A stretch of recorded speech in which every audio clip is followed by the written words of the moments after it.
Hero to some, hated by others. That's called doing your job. Soda tax failed. Lindsay was behind that. Who needs more taxes? The taxes already go to soda, a $4 billion a year subsidy for corn syrup. That's why soda's so cheap. A tax on sugar water will help pay for the cost of diabetes and heart disease. Sugar water isn't the only cause of obesity. I mean, at least Lindsay was helping the little guy. The Little Guy, brought to you by Cola Now. Ah, refreshing. Come on, money put to good use is good. If Cola Now really cared about poor kids, they wouldn't go plastering their logo all over the place.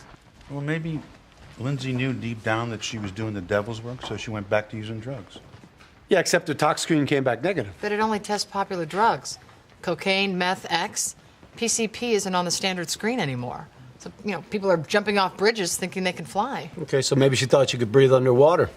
We prove it was an accident. Case closed, we go home. Oh, but it wasn't an accident. What? Lindsay Elding was poisoned. By who? The Smurfs?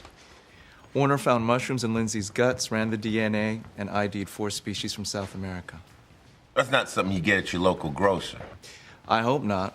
These contain high doses of muscarine, a toxin which makes you hot, sweaty, and sexually aroused. I'm hot. I'm wet. Explains why Lindsay took her clothes off. And why she threw herself at a jerk like Whit Worley. And why she tried to cool herself off in the fountain, but why did she drown? Muscarine toxicity can lead to respiratory failure. Lindsay took her last weak breaths underwater, but she would have died anyway. It's a rough way to go. It's okay, Liv. So one of Lindsay's enemies slipped her a deadly cocktail of shrooms. But when? They were in her jejunum. Dial back the digestive clock, and that puts you right around dinner time. Okay. Her calendar says she was at a fundraiser at a place called Wishing Time. They were giving out free jungle gems.